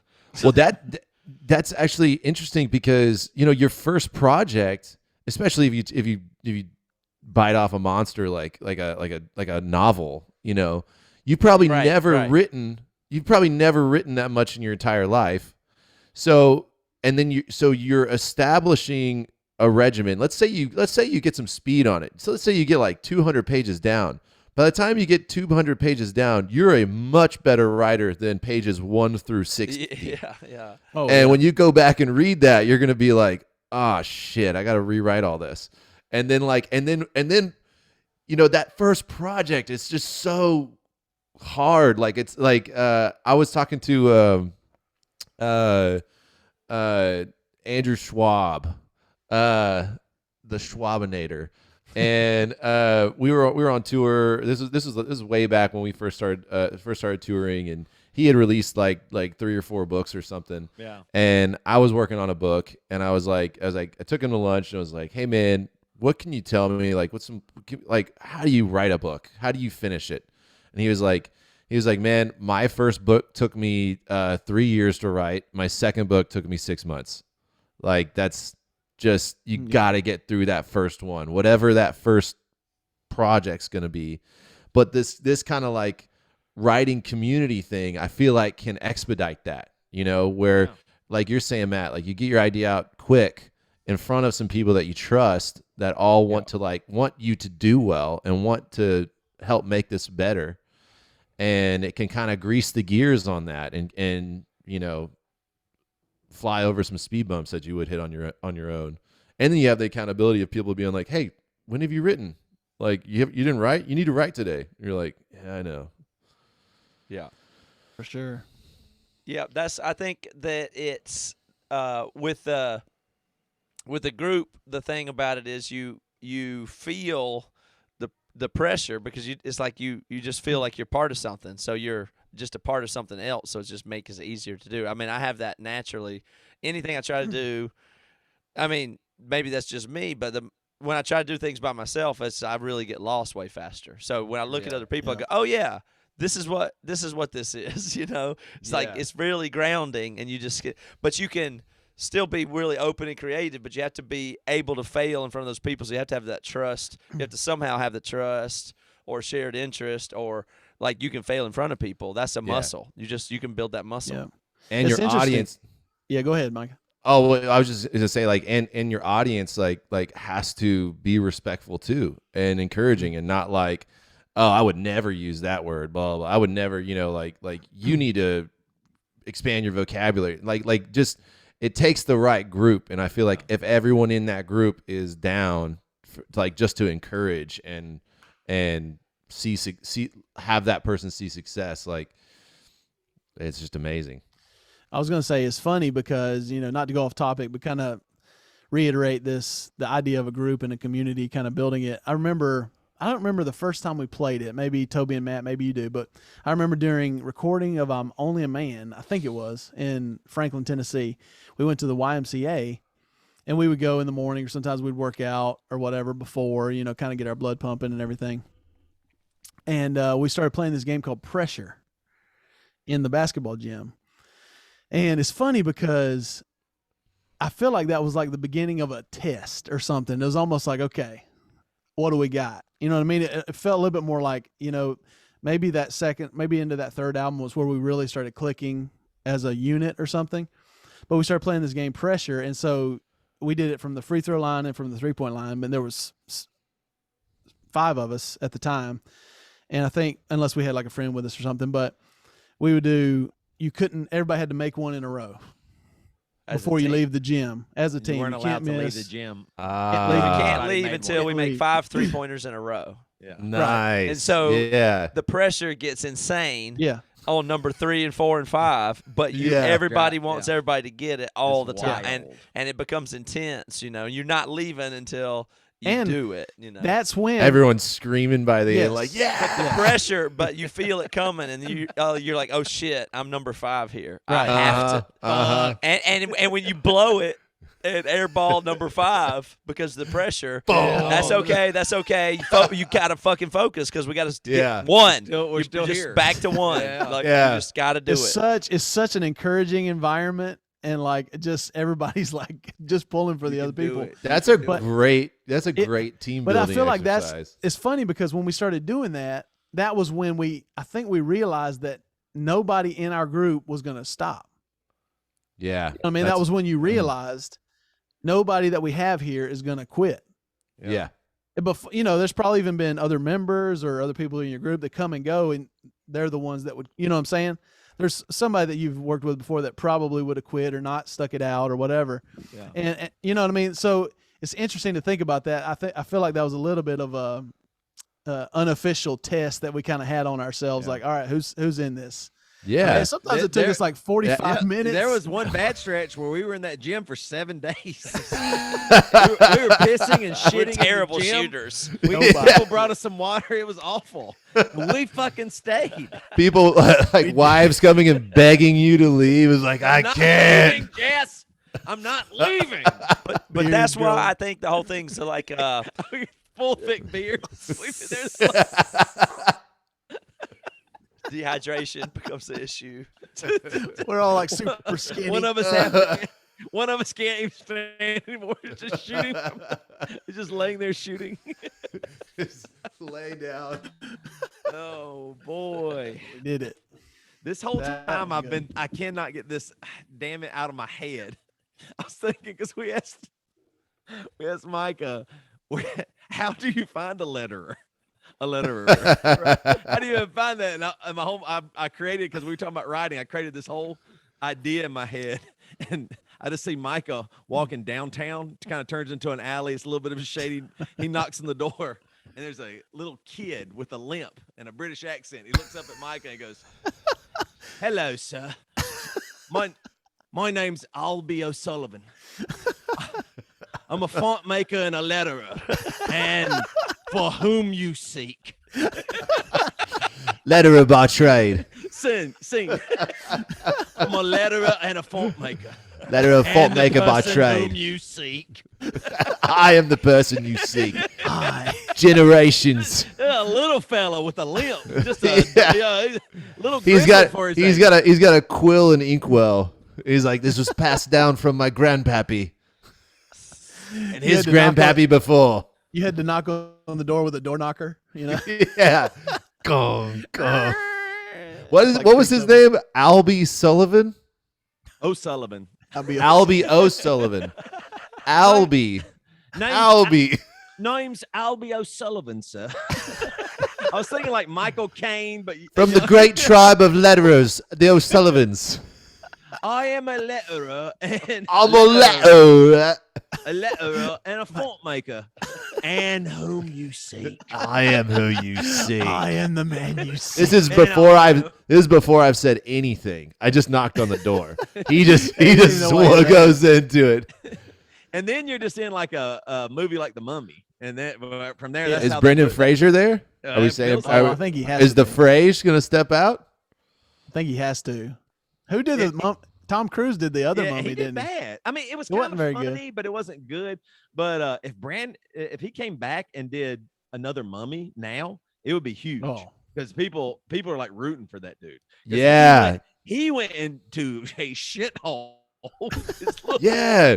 So mean, I he saw was something amazing looking back in the day. yeah. I saw something like recently, and it was like help Brendan or something like that, and I was like, what? Brendan Fraser? It was bad. And like, If you and get there's there- the big community behind it too. If There's you like get to shirts that- and everything. That's good stuff. Like If you can do it, Brendan. That Look means better. comeback is a big time for that. Like if you Yeah. can get to where people like if you get pretty far gone Yeah. and people are still rooting for you, my advice would be go further. Oh yeah. Go Oh, let it get real bad. Let it get Stay bad. out a few more years. Go ahead and let it get real Yeah. bad. Because Have if some- that have- support's there. Your comeback's you're gonna be the John Travolta comeback type stuff. Yeah, like pass out at like in a yogurt shop or Yeah. something like You that. think You know. Brendan- You think he could come back like a Robert Downey or a John Travolta and be like Oh, fucking yeah. top? Yes. That'd be He pretty could. amazing. He could come back on top. Yeah. Brendan Fraser's back Man. in his real in Pulp Fiction. like in the new Yeah. hit Disney movie or something just like that. on it. Yeah. And he's got like abs for the first time. Oh yeah. oh, There it's you like go. an- Well, You it's like bust the you bust beach. abs out late career. Yeah. Come Oh, on, shit. man. Because I mean, in his heyday, he was a real hunk. Like he was a. Yeah. He was I mean, hunky. those mummy movies. I mean, he was a legitimate, great looking leading actor. did you ever see Right? George of the Jungle? Yeah, he was Good great. Shredded. Oh, he was jacked in that. That's Yeah, it was right. ridiculous. It was like Did you see post Encino Airheads? Man. Airheads. Airheads, man. Oh, Man, I used to. God, didn't you Airhead. guys I need to love- go rewatch that. That's a great one. Didn't you love Encino Man too? Oh, so good. Loved With Encino Pauly Man. Shore. Oh my yeah. Which that makes me think about Biodome. I know the phrase Ooh. isn't in it, Ooh. but Don't that's talk a about great that around one. Matt. Matt loves that I movie. love Bio. I love Biodome. It's Is so that good. Stephen No, Baldwin? what's the Yeah. Yeah, Brendan he's- Fraser he's movie been we on this loved podcast. is Bedazzled. But Oh, that's that's a old. great Has- movie. Is that when Hurley. when Elizabeth Hurley's the Elizabeth Hurley. devil, right? Yeah. That's so the best. good. God, Yes. I had a huge crush on Elizabeth Oh, Hurley. She's Oh, my amazing. God. But yeah, I mean, I still do. his Bedazzled's characters hilarious. were so good. I know. He was a Colombian drug lord. And a basketball player and all that. We went out there and gave 110%. But he's the basketball player with the tiny wiener. He, oh shit! Damn the devil! Damn the devil to hell! And he was, it's so It's so funny. great. That movie is great. I love that movie. He does he's the acoustic player. He goes, little dolphin on the shore. You know, And he He was the overly sensitive one. if y'all want if y'all want to do like a live, we could watch Bedazzled all together live. Oh my A god. live commentate Bedazzled. We've That's talked about doing a actually a movie great idea. podcast. A Well, we've movie- talked about yeah. doing a movie podcast, and that'd be so fun. Like a Mystery Science Theater type thing. Well, we were just thinking like everybody'd watch the movie, and then or we or just you talk Yeah. pick about the movie it and or watch it, play- and then you yeah. just talk about the movie. Yeah. maybe even watch it with people, like everybody. You could watch it and be on a text thread or something Yeah. like that. But that'd be fun. And then Yeah. talk about the That's movie what stuff. they're doing with those text threads. Are coming to life, Yeah. Like they're gonna Yeah. start where you can stream Netflix or something in your iChat or whatever. I mean, like I'm not, What? it's not exactly how it's gonna work, but something like it'll be like that. Like you'll be able to Oh. like have media in your chat. Like you know what I mean? We're building Right. this thing. Yeah. The metaverse thing. I mean, we're building it. We're in it. Where are we right now? Are we hanging out?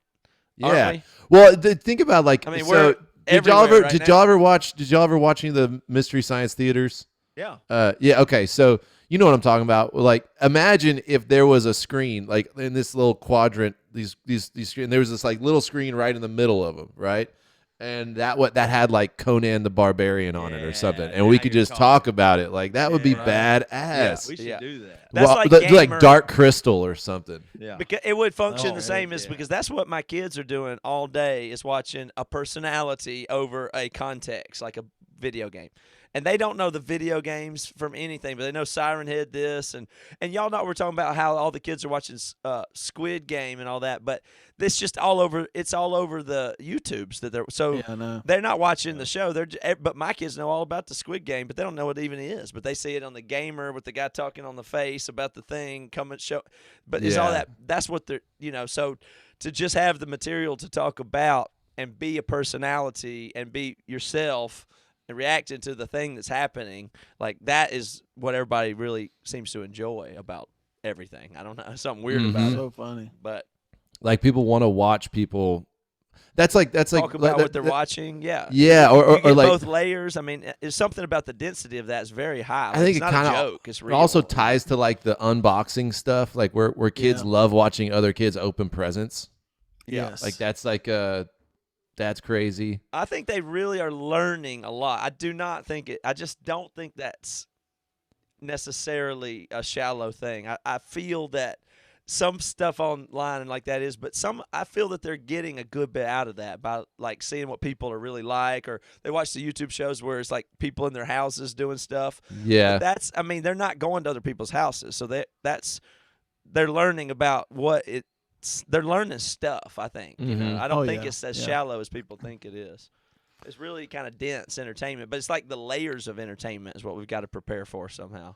Like as creators, like layered entertainment of multiple things happening at once or something. Is that But what we're doing? Man, for real. That's like what that. I mean, that's what really makes me feel like a dad. I mean, is like personally, it's a thing where when I hear something on the TV, and a lot of times I don't mind the stuff that they watch or whatever, but sometimes it's just like overwhelmingly annoying. It's so funny when And I can't. I'm just like, stuff. what are you watching, and why would you be watching this? The mic Makes no sense. But that's like somebody listening to screaming music. It's like, what the I hell are know. you? Why are you doing that? But I mean, Georgia watches YouTubers where they play silly games, and when they win their silly game, they scream louder than anybody I've ever heard, It's and just the the mic most is distorting, gamed, yeah. unbelievable.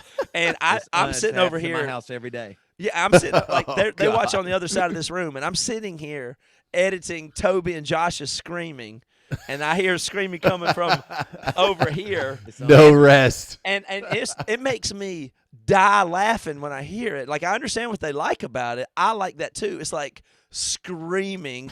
It's the most intense thing, and all like I can't stop laughing at it when they watch it. It's like it makes me start laughing when I hear these people just screaming as loud as they can. Just in these people microphones. losing I do it. the opposite. I do It's not just start. so Yeah, I get funny. mad. I mean, I just it's wanna- like, but yeah, it makes me mad too. But it's like, wait a second, why is this causing such a strong reaction? Like, it's grips you. It's amazing. Like, but that's all they're doing is just screaming in these microphones and overloading them to make the maximum intensity possible. Yeah. It's just so wild.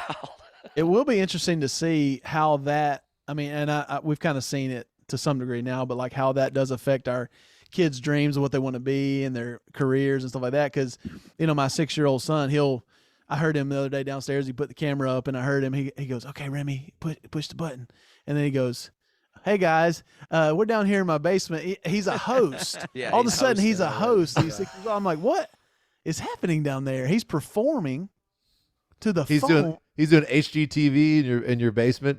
Yeah, he's doing. I mean, he's performing to the phone. Yeah. His brother is helping him. He's 3 years old. I'm like, what is actually happening? He right doesn't now? want to That be a is fireman, wild. Devin. I mean, he's not. It's he's so not- funny. He doesn't want to own a bank. Right. There, Yeah. there's gonna be like think about all of the people being exposed to like you're talking about, like at an early age, the idea of like, oh, I want to be a host of a TV show, like Obviously. and there's just gonna be like so much entertainment out there, an ocean of entertainment as all these people grow up and start making their own content, and content's just going to become easier to make. Cameras are just going to get better, smaller, cheaper. Storage sizes are going to get bigger. Mics are going to get better. Editing software more intuitive. Like, you're going to be able to make like postable shows on your phone. Well, you already can. Right. But God, like that's something that I think about as like the overwhelming just vastness, that like how this ocean of entertainment's going to grow, and how to, like, if you want to operate in that, how to like stay current, how to stay on top of the pack. And I don't know, that's just it's coming. Yeah, we Oh, might yeah. not be able to keep up. Like like we're going to obviously actually be old and not be able to Yeah. figure that out. I imagine. Or you just really focus on a niche. You know, like I think that's when I was in real estate, that was something that some of the best advice I got that I've really applied to a lot is they're like, don't try to do everything. Don't try to reach everybody. Focus on a niche and be the best at that niche. Like, and the smaller the niche, the better. Like, cause, and it's so true though. And that's kind of what you and I were talking about. And where another thing that got me pumped on this writing thing, where it's like I want to be a musician still. I want to do metal. I also wanted to do some like singer songwriter stuff. I want to be in a country band. I want to do this. I want to do this. I want to do this. But where do I want to like really like? If I could carve out a career, you know, with a passion of mine, like where do I want to focus? And that was kind of like thinking that way also led me to writing, where I was like, there's just not a lot out there for like writing communities, you know, like there's not a lot of things out there just encouraging people to like write and create their content and helping them do that, you know, that you don't have to pay for, just like a free source. And you know, you start doing that and you kind of create a niche, then it gets popular, but you were the first one doing it. Like, then that's kind of a way you could stay up there. Kind of like Ninja, you know, like the gamer, you know, like he was like one of the first streamers. He's not like the best gamer, but he's just one of the first. And so that's why he's got like 2 million people watch him play video games every day. Mm-hmm. Like, yeah, being insane. early is worth it, you know. Yeah. That's why, I mean, if you're early somewhere, there's like it's okay to fail there. Yeah. You can just try stuff as long as you're before it's like figured out how to do it. Like once everybody figures out how to really do a certain thing, well, I can't play at that game. Like, Yeah. You know, when it really comes down to it, I have to go to where stuff isn't done yet. That'll be the fun place to be, because you can actually try things and fail and improve and get more breakthroughs faster. Mm-hmm. If you're in a place that isn't valuable yet and maybe never does become or whatever. You know, like you never know, but at least you're doing something that you're trying to do something, I mean, new. Well, otherwise you're just trying to make money or something. I mean, what else are you optimizing for other than, like, at the end of the day, new? Just go for new, at least. I mean, there's something about that makes sense to me. It's just got to be something that you're passionate about. Money's just not going to last. Like that as a motivator is not going to get out the creativity, at least. You know, that's not going to get out your best self. But finding like a niche that you could dominate, you know, that you could really like, or that you could just get going. You could, you know, that I think is going to be really powerful. For now, just seeing Devin, like seeing your kids doing that, and being like, holy shit, like a lot, like this whole scene is gonna get so saturated, like the podcast scene, the streaming scene, all that stuff like that. It's gonna get so saturated. It's such a cool place to be, and if it's somewhere that you want to be and you want to stay, it's like I kind of think like the time is now to start focusing on a niche and not trying to do everything. Right, you know on. what I mean? Well, Micah, thank you for all this. I'm excited for you to do the challenge. You'll be in a group, or we're going to build a group around your methods that you're using for yours. We'll, like, whatever those exercises and stuff you do, we'll build into our groups. And if you'll be in one of them, you know. So that'd be awesome for you to share that kind of stuff. And maybe it'll be contagious. I think the other groups could build around similar ideas for the interests that they have. KnuckleBreakerChallenge.com is the website for everybody to join. One of the cool things about it is if you just don't quit, it's free. So you put $50 of your money up, and then if you complete the challenge, then you get your money back.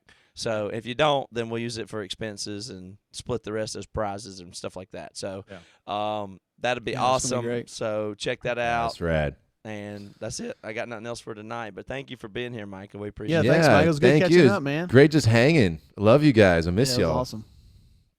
I'll be O'Donnell here again, sir. I know not of these new world technologies you speak of, but regardless of Google's or YouTube's or Netflix, they will never compare to a master font maker and a master letterer. And I've got me quill and inkwell here, and it has stood the test of time. I am the man you seek. I know not of these technologies of the new world, but I can promise you a master letterer and a master font maker will hold his own. Hold his own. Thank you, sir. Thank you, sir.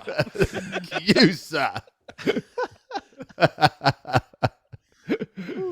want a children's book about Albie. That was great.